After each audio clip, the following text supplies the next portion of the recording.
In October last year, I interviewed Stuart Byrne. Stuart is the chairperson of Dyslexia Gibraltar. And in our chat, we discovered lots of things about dyslexia, but what we realized was that we were just scratching the surface. So we have decided to embark on a 6-part documentary, really, talking about dyslexia. Stuart, tell us a little bit more. Yeah, I thought that it would be good to try and see it from different points of view. So we're looking at parents, teachers, children, people in the workplace, just to have a bigger understanding of dyslexia. So why don't you join us on our journey as we ask ourselves, why dyslexia? With over a century and a half of legacy, we take pride in our exceptional reputation. Our commitment to excellence is not just a tradition, it's a way of life. From the sleek lines of personal pleasure yachts to the sturdy hulls of commercial tankers and the opulence of mega-rich super yachts, we cater to all. When you choose James Molinary, you choose more than a service. You choose a legacy. Join us as we continue to set sail into the future. James Molinary, navigating excellence. Hi, welcome to another episode of Why Dyslexia. This is a podcast series that we have decided to do to get rid of the stigma of dyslexia, to discuss what dyslexia is about, why people get it and how they deal with it and what it's all about, really. And we are talking to many different people about many aspects of it. We're talking to parents and teachers and children and business people. And today on my sofa, we've got Kathleen and Joanna Hill, and they're both parents to dyslexic children, but are actually dyslexic themselves. So thank you both very, very much for being here and joining me today. You've both been telling me that you're both dyslexic too. Yeah. Now, tell me a little bit, because I want to focus really on what it's like to be a parent of a dyslexic child, because I know that you've both had quite a lot of struggles with it. And I also want to focus a little bit on the educational system in Gib. Because I think it's been a bit lacking, no, in some ways. Let's start with you, Kathleen. Really nice that you're here. Thank you for coming. Thank you for having me. So, when did you discover that you were dyslexic? I discovered it since I had to, when I assessed Kian. They told me, I decided to go for the test as well, because I've always, for example, when I realized there was something different about the way I worked or learned in school, they used to put us to read the whole class, right? Yes. And I remember counting or trying to work out the paragraph that the teacher was giving. So I realized she was giving like 4 lines per kid. So I would count how many paragraphs till it was my turn, so I could practice before it was my turn. Yeah. Because I knew I was going to get stuck. That was the thing that kind of worries you the most, not the reading. It was so embarrassing. So yes. I would get stuck and I would die if I got stuck, because I was quite a perfectionist with my art, with other things. And for that, it was a struggle. Yeah. So I remember counting, practicing a little bit, and then sometimes the teacher would change the paragraph and it was like, oh no. So I remember struggling in those senses. I also remember trying very hard. Yeah. And then the grades not reflecting. Yes, your effort. The effort, yes. Yeah. So I thought, why if other people didn't study and I did? Nobody diagnosed you when you were young? No, because when in my days, when I was young, in my days as if I was 100 years old, but you know what I mean, when I was young. It wasn't so well known, no? No, I used to maybe tell my parents I struggle and I say, oh, you're so thick, or it's like, oh, would take that, it's okay. In those days it was different. Yes. Or my dad would put pressure on me, you have to practice more, you're not practicing. But nobody realized. No, I didn't even think anything of it. And because for me it was an escape, that I was so good at art, that I'm so creative, that was an escape of everything else. I thought, I can get by with my art, I'll be fine. And you excelled in art? And I did really well in art throughout my life and my career. And fantastic. So that was my way out. And then you had your struggles. Yes, and then your son was born. And then when my son was in infant school. Yes. I realized that the teachers were getting very frustrated with him, because one of the teachers, for example, called me in and said, listen, I give Kian instructions and he doesn't follow them. So I tell him, Kian, this was how it is, no? Go, get your jacket, put it on the shelf, get your lunchbox, put it on the tray, and sit down. And Kian won't listen. No, it's just that he cannot follow so many instructions together. I realized this myself at home. So this was the first signs. Yes. I realized he didn't respond well to pressure. When they put him under pressure, he got more stuck, you know. So how some teachers helped more than others because they were naturally caring and friendly, smiling, and that made a big difference for him. Or maybe they knew that this could be dyslexia, do you think? One of the teachers, which I have to mention, Mrs. Serra, she was beautiful, and she made Kian's school life so beautiful and a lot easier to what he struggled. No, he didn't realize he struggled. This is government school, no? This is government school. And she pointed out to me, look, Kathleen, there's something different about the way he learns. Can you explore? But he's too young to be tested. So explore what's going on. But we're working with him. And the thing of Kian was he's a very complex child medically. He's had a lot of things going on, life-threatening, no, matter of life and death kind of thing. He's epileptic. Wow. He had seizures that almost killed him. Then he had Kawasaki disease when he was 8. A lot of things. I can go on, give you a podcast about that. But he went through so much. He missed a little bit of school as well, which made him fall behind even more. And then when he was about 6 years old, he started to regress a bit, which we thought it was a little bit of the epilepsy doing its magic there. So I decided to trust the experts who told me, put him in the learning support facility. It's going to be the best for him. We're going to teach him life skills. It sounded so beautiful for him because I thought, no pressure, so what? He can do other things. That's not just school. And to be very honest, it's the biggest mistake I made and that I'll have to live with for the rest of my life. Wow. Every time I struggle and he struggles, I always remember that decision and how I regret it, because putting him into that facility, and I am that kind of person that I don't want to be one of those mothers that say, oh, my son learning support facility. No, if that's what he needed, I'm happy with that. If that's what the experts recommend, that's fine. Yeah. However, putting him in there, that's it. You've secluded them. The 6 children in the class. He started to struggle socially because he wanted to mix with the mainstream kids. Now you're in the special unit, something wrong with you, you know. Yeah. Especially the older he's got, the worse this has got. The more kids realize there's a difference in the learning and the development, and they go for it, you know. They bully him. Yeah, he's gone. I want to touch on that subject. Let me just interrupt and just ask Joanna. Joanna, you're nodding all the way through what Kathleen is saying. So you've had the same experience. You've got 3 children. How many do you have, Kathleen? Just Kian? After all this, yes. Okay. I made it very clear to myself not to go through this again. Right, but just not necessarily. I'm not willing to take the risk anymore. So you're dyslexic yourself, and you've got 3 dyslexic children, right? All the same severity of dyslexia, or is there no such thing? It's a spectrum, so there are different severities. For me, there isn't, in the sense that they're all struggling with more or less the same things. Right, in the same ways. In the same ways, but obviously some personalities get you further. So right, of course, they're all different. They're all different. Absolutely. But yes. And when did you notice that you were dyslexic yourself? My mum noticed when I was about 6 or 7, in St. Mary's. I was there and I was assessed, or was it St. Mary's? It must have been St. Mary's, and I was assessed by Freddie Trinidad, who was a child psychologist at the time. Educational psychologist, that's right. But I also had to go to the UK to be diagnosed. Wow, to the UK? Yeah, we went to... Wow, didn't do it here? No, I don't know if we got 2. I'm not quite sure exactly on why there was 2. But I remember going to the UK with my mum to be assessed, and then being told also that, you know, there was nothing that could really be done.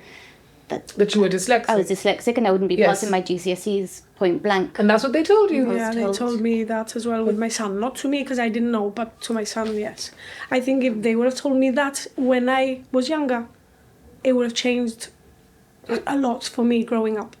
But because I was ignorant of what I had, I carried on and succeeded because I had to put a lot of effort. But I can imagine if somebody told me, you're not going to make it, but I mean, possibly that could have destroyed me, you know, because I'm a very sensitive person. Yes. What did you do, Joanna, when you were told that? Well, I was little, I didn't really understand. Yeah, your mother must have had a fit. My mum had a fit. Of course. And so she then went to university when I was Yeah. about 10 and took me along with her. And we went to normal school in Canterbury. And I was determined that I was going to prove everybody wrong. Yes. I got a lot of support over there. And of course, you were in England, so maybe that attitude was a little different, or... Well, you had to get an assessment that had to stick, because in England, each school gets paid money to support a statement for not just an assessment, a statement to support those children. So there's funding for it over here. Obviously, there's no funding for any assessment or any statement. They don't exist in the same way. So there was help that I had over there, and I pushed through, and I made sure that I went to university, really. Amazing. So you got through not only GCSEs, A-levels and uni. Well, nope, that's where it stopped.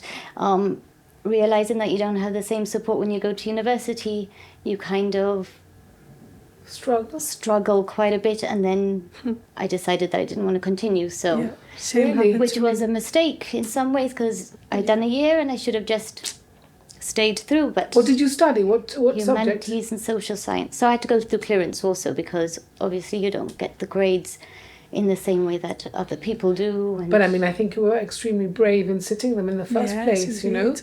Especially, I decided being not to told- go for it, full stop. you didn't do GCSEs. No, I didn't go to study. You didn't go to study, but did you do your GCSEs? Yeah, my You did? A-levels, yes. And your A-levels? Yes, but like I say, I had my art to fall back on. Of course, you did your So art. because of my art, I excelled. But you could have studied art at uni. Yes, but I was afraid. yeah, Are you still afraid?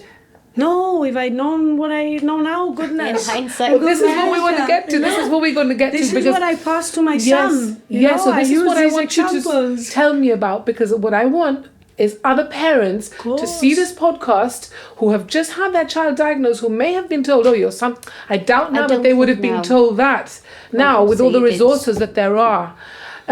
So you touched on the subject that your son was bullied. Is, Still, yes. can we say what school he's at, or not? You'd rather not. He was in Bayside and I moved him to Westside hoping that he would soothe out a bit more, because before he was put into the LSF, he had to actually be moved school to put him in the LSF, which was, again, I thought he'll be fine because he's very good socially. He was very good socially. I say was because it's affected him a lot. And now he's afraid of saying the wrong thing, not to upset someone, you know. How old is he? He is 13. He's going to be 14 now. Okay, in so it's a March. difficult It's a age very as well. difficult age, and he's Yeah. going through a lot, Yeah. medically and school-wise. So I asked him to be changed, or I had to obviously prove why it wasn't that easy. From Bayside to Westside, the bullying in Bayside got very bad, and I thought I either move him, because it not only was the issue of school, that the learning, was the bullying as well. So I thought, look, I tried to move him, and they helped me, and they moved him to Westside. They did tell me the bullying's going to continue, because if he's bullied there, he's going to be bullied. It's the same. The system is the same. The kids are kids.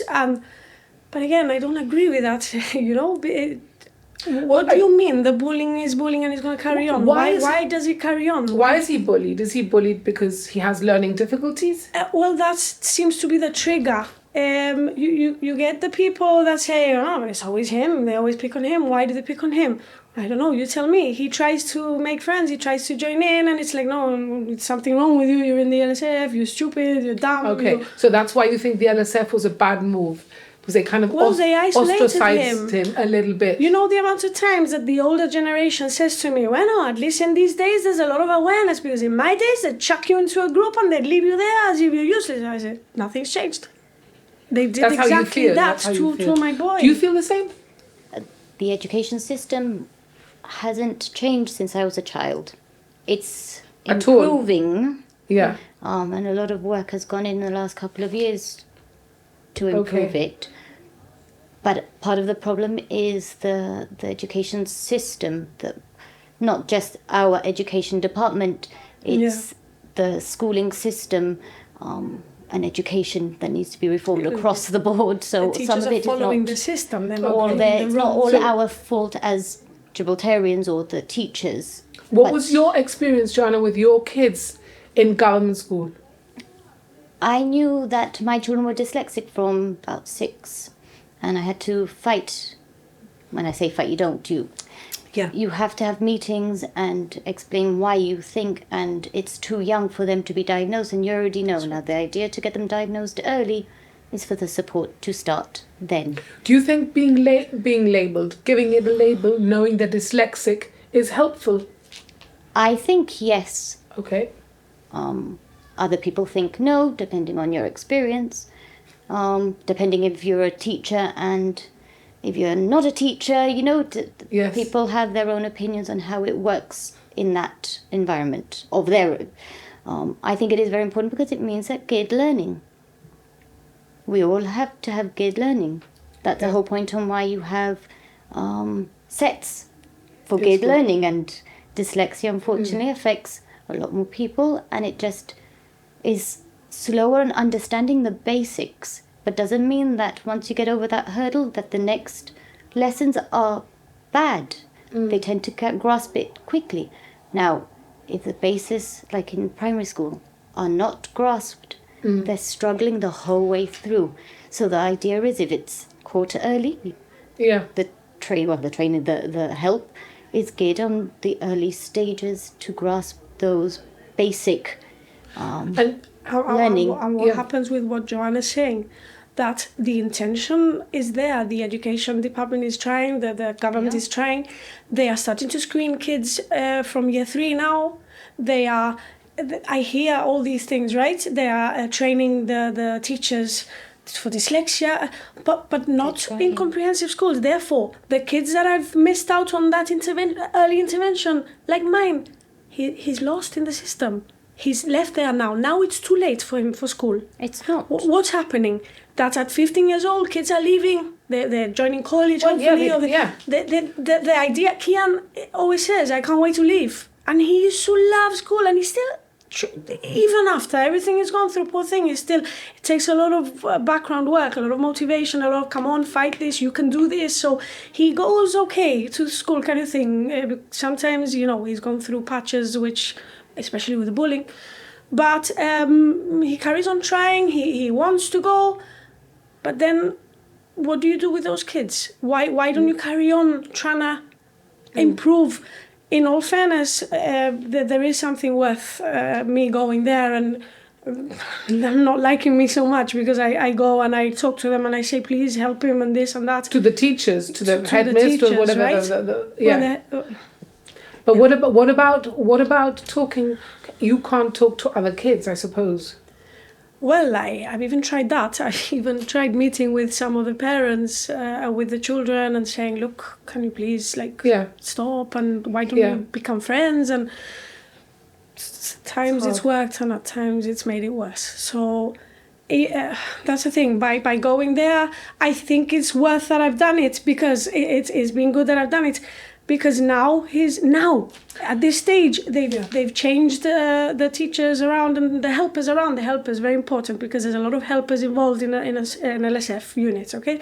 And at this moment in time, he's very happy with it. I must say the positive as well. He's very happy with the teachers he's got. He's coming home talking very positive about, my woodwork teacher has taught me this trick. And is this in Bayside? This is in Westside. This is in Westside. So is he happier now in Westside? Now, now. As today, these few last after all these years, okay. But it's been a living nightmare, and I cannot lie about that. It's been a living nightmare, to the point that you see yourself alone. You don't know who to ask, what to do, what to say.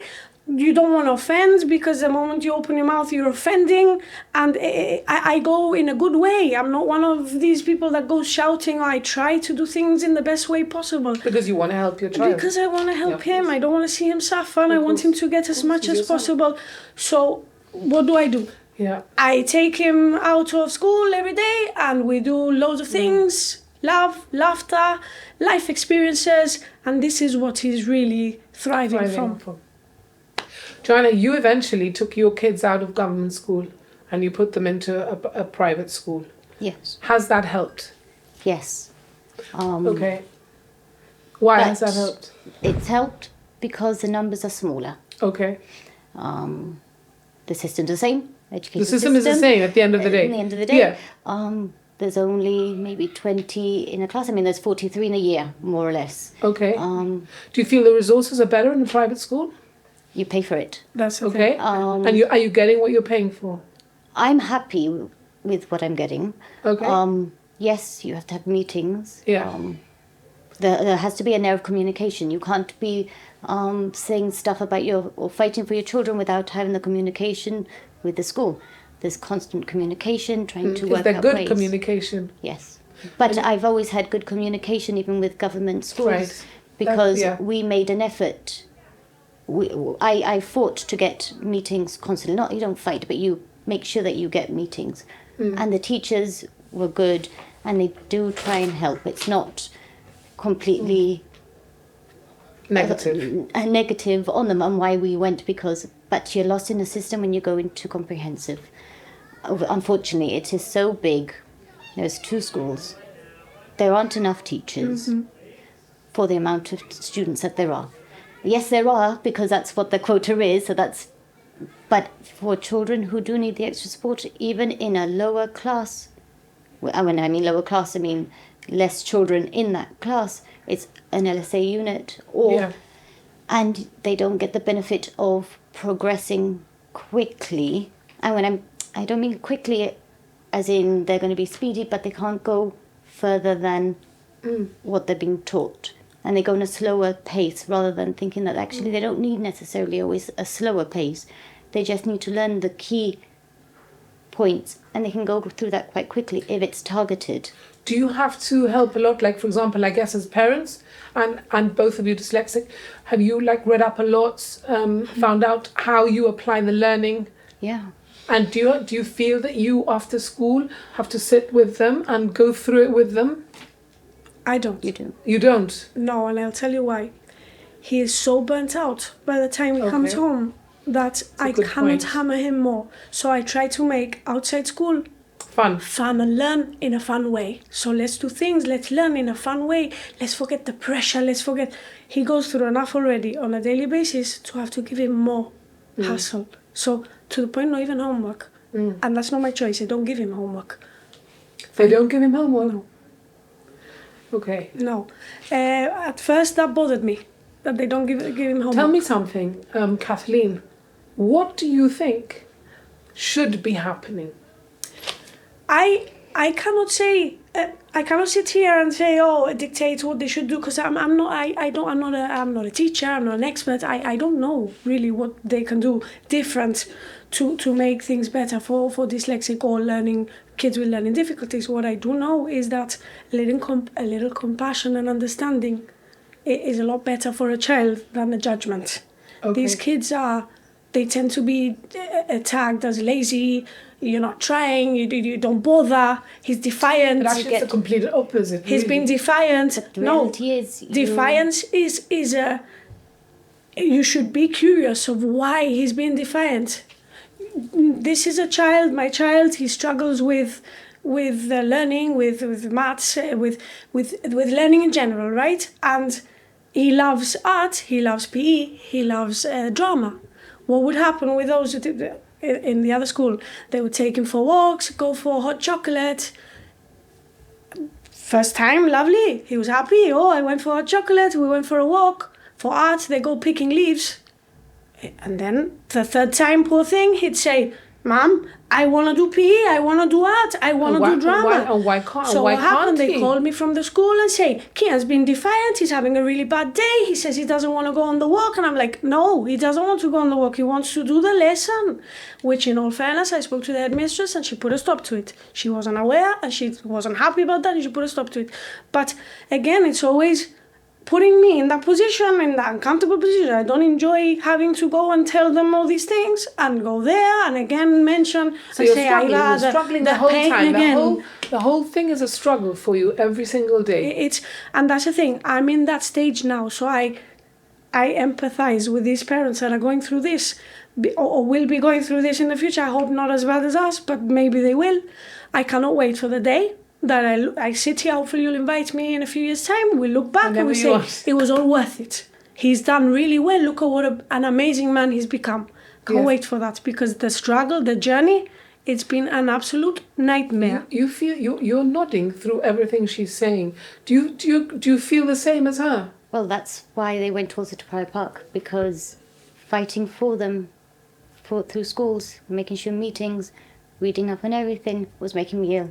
Yeah, Really? exactly. Because you're fighting so much, and you see the future. You know what's going to happen when they go into comprehensive. Exactly. So I don't have that. You don't have that anymore. In Pride Park. It has been. Are they doing well at school? They're doing well. Are they able to? Are they doing their GCSEs and all that? Yeah. They are. And it hasn't had to be a struggle or a fight. I mean, they're obviously having their struggles. Obviously, like any child, like any. Yeah. Normal. Yeah. But the pressure of that worry and knowing, I knew what was going to be happening over there. So it's made a big difference to you. I knew what was going to be happening. What do you think should change, Joanna? There's lots of things that should change and could change and can't change. Why can't they change? Because a lot of it is money. I mean, the reality is education is money. But there is a Department of Education. Hopefully somebody will be watching this to see what you guys have to say. And But I find also the Education Department, who have been they're really well run now. As in, Kerry Scott is doing really, really well in the Education Department. Really good.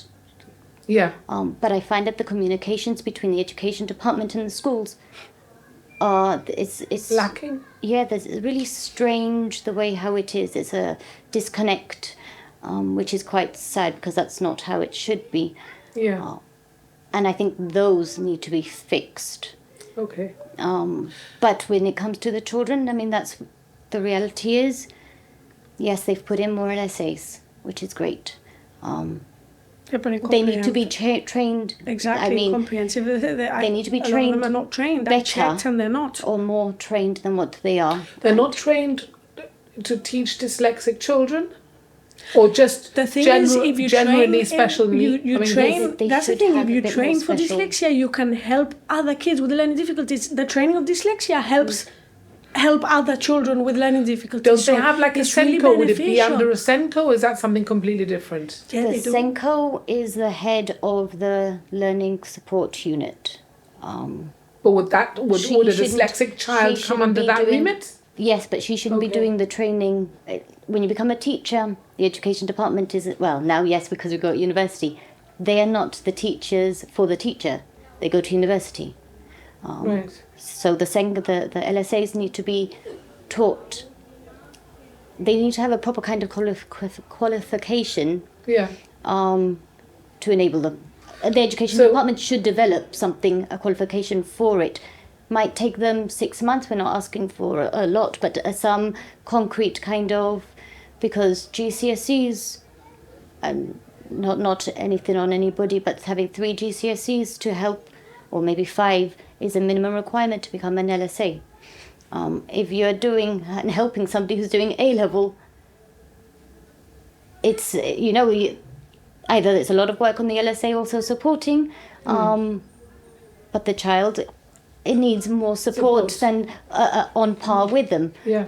And yes, the GCSEs are great, but the education department need to be also giving them some kind of qualification to be able to be that support. I feel in the UK it's exactly the same, so it's not anything to do with Gibraltar. Okay. But I think given that Gibraltar is so small, we can be bespoke like that. Tell me something, Joanna, as we're talking to you, what's home life like with dyslexic children? Well, 3 of them, I mean, it's... Girls to boys. Yes. I've got 2 girls and a boy. Yes. Jack, same kind of story as King. You give him instructions, and I mean, even sometimes a single instruction. Jack, go to your bedroom and do this. He comes back. Jack, have you done that? Oh no, I forgot along the way. Exactly. And he's 14 now, so I mean, you're still so they're going more or less through the this. same age. So, and they're exactly the same. Are they? Are they very similar? Yeah. Instructions in school. Yeah. Biggest problems when they say, we need you to write this story and you need to go. Jack will write just the first bit. So at home it's the same. You're asked to do things. Girls are different. Girls are quite overachievers and they're happy to please, and So they help around the house, messy all over the place because kids are always messy. But the idea of tidying up an organisation in the house is not there in the rooms. And being somebody who's dyslexic, I mean, it's hard enough to keep myself to them. And then if they could just help me keep everything tidy, get your stuff and put it there. I don't want to be responsible. You have to learn for it. Do it. Yes. But that's normal, isn't it? Yes, As a parent, that's kids. I've got that. They're all the same. They're all the same. Kathleen, talking about Kian at home, how does he come home from school? I mean, you're telling me that he's happier now, that he's in a better place now, and that his teachers are more. But how's it been recently and for a few years? He comes home as if he's been run over by a bus, emotionally. He comes home that I talk to him and I'm not used to this side of Kian. Kian is a happy boy. He's always very sociable, very happy, very smiley. And to see him so in his own, to the point that at one point, poor thing, he was going through such a rough time. He almost vomited. He was so anxious, and he's like, no way. So what happens at home? A lot of motivation, a lot of, you're home now. Forget everything that's just happened today. What was good about your day? So I've learned not to ask him, okay, what happened today? What did they do? So you turn it around, you keep it positive. All positive. Yes. What was good at school today? Yes. What did you meet anyone new? Did you make friends? Did you? And so I change his energy. So that's what I'm saying, that there's a lot of work behind the scenes from the parents. Yes. You need to motivate them. And then you get the comments from school that say, Kian's suffering from anxiety, he's not going to school today. Oh, but this is not the Kian we see. No, of course not. This is a Kian I see at home and I have to work with. And then I have to send him to you, and I'm not going to send him to you in pieces, am I? So I have to psych him up, work him up, then I prove everybody wrong. Come on, you can do this. You know, that kind of... Yeah. And he's in that mode. And he's very positive. Even if he struggles, he'll read, he doesn't care. And I love that about him. So I guess... being dyslexic and struggling so much, like I say, in a few years' time, hopefully I'll say, this is what made him who he is now, and it was all worth it. But again, I'll say, the journey, you gotta be ready for this, and you won't be ready for this. It's not easy. You were telling me yesterday when I spoke to you, or the day before, and we had a little chat before you came here, that he's incredible, that the way he's gone full circle is just... outside of school. Outside of in school, he's there. Outside of school, in a different environment. I noticed this in COVID. During COVID, I'd come from work. I couldn't work with him during the day, so he was at my parents' house, finish work. From 6 till 9, I worked with him. It was tough for both of us. He's already burnt out from the day, and I'm really burnt out from work. The change he made, oh my God, it was, I had the headmaster, which is, if he's watching now, he can verify it's true. He called me and said, Kathleen, what are you doing with this child? I had to record him for Google Classroom and Cerisola. And he was reading beautifully, the tone, he was telling the story. He produced beautiful artworks, and I was like, goodness, I took videos so that nobody, because I'm an artist, you got the comments, oh, you've done it for him. No, he is doing it. I've taught him methods that he can get by because he's not as good as me drawing. So he struggles a little bit with the drawing, but he's looking for other methods. And Michelle, honestly, what he can achieve in a different environment, and not only at home, he goes to art lessons with Emilio Montero, which is amazing. He helps kids so much by just letting them be themselves. He doesn't teach everybody do the same. Lets him be himself, create. And he loves it, and he says he's the only student that comes in without any idea, and he produces something out of his brain, and it's amazing. He does so well, especially photography. He's got this really amazing eye for photography that it goes to show you he's got that creative thing inside him, and he's so good at it. He is naturally good at it. He'll see a mop bucket and he'll take a photo of a mop bucket, and you say, goodness, what's that? What is this? But it comes out amazing. Creative. He's very creative. Tell me something, tools and tips that you could give other parents, right? Specific things that could help other parents going through what you've already been through. What do you think? Mine would be, you just have to have meetings termly. Well, once you've been diagnosed, you have to push. There's a waiting list. unfortunately, but don't trust the experts. If they say wait, don't wait.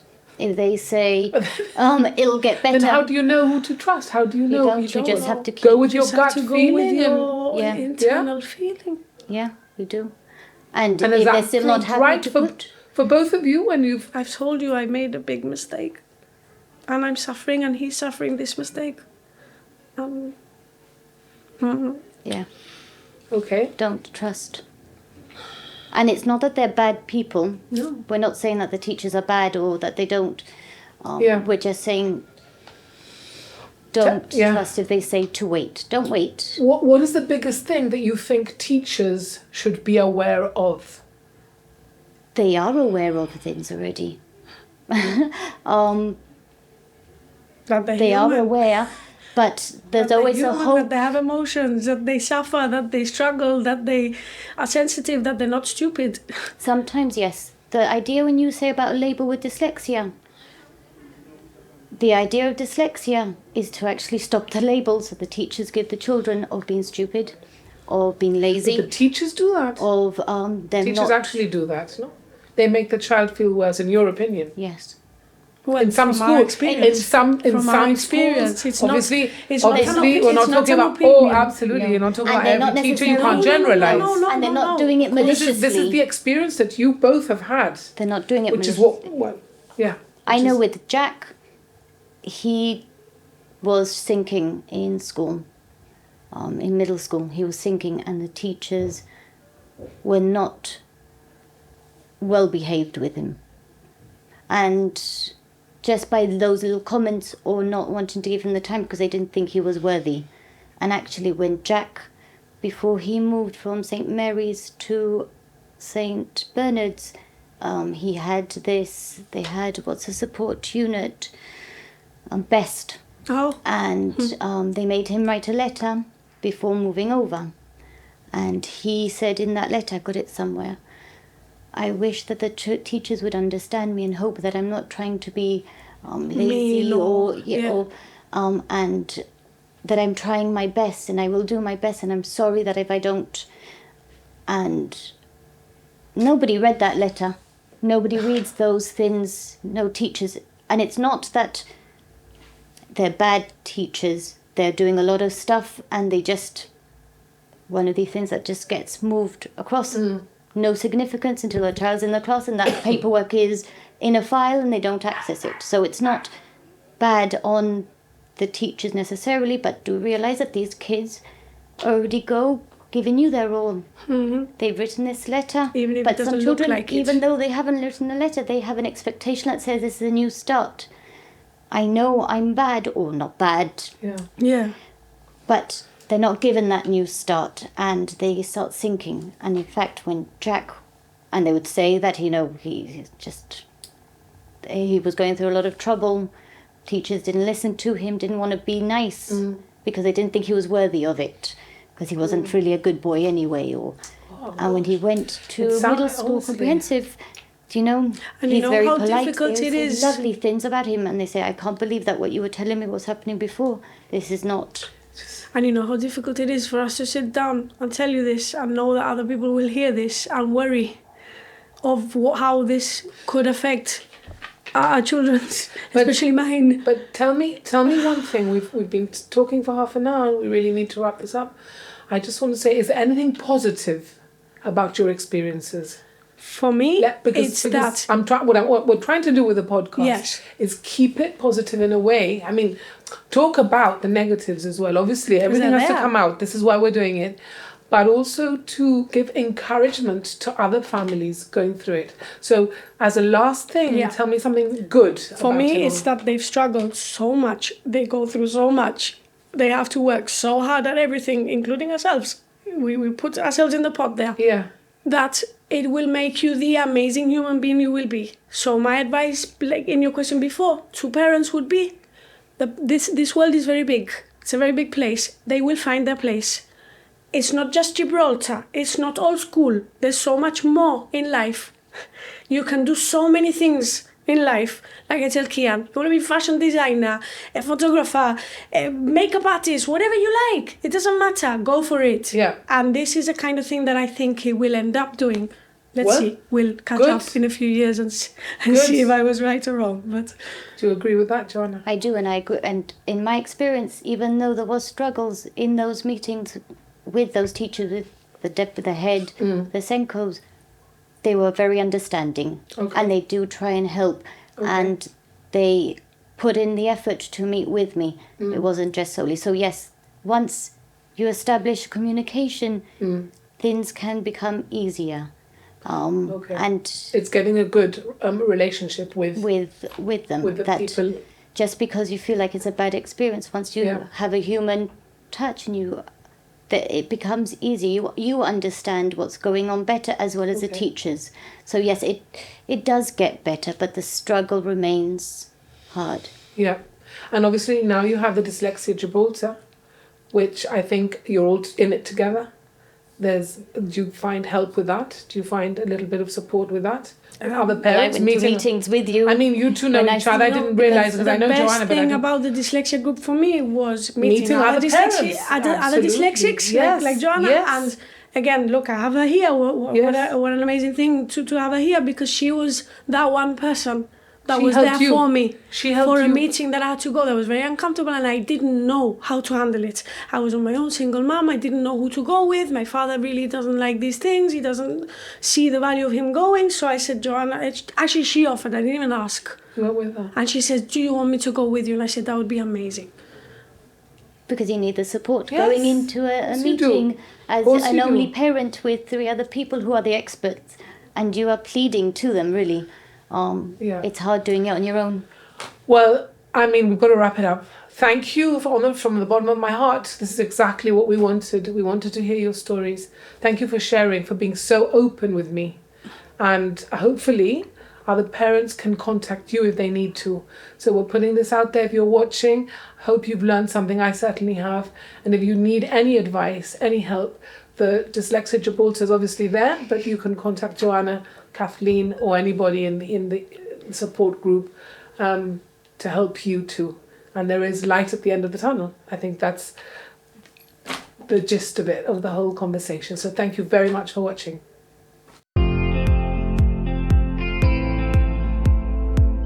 One in 5 people are dyslexic. Do you think you might be dyslexic? Please get in touch with us at Dyslexia Gibraltar and scan the QR code to follow us on all our social media platforms. Please watch, like and subscribe to our YouTube channel, Dyslexia Gibraltar.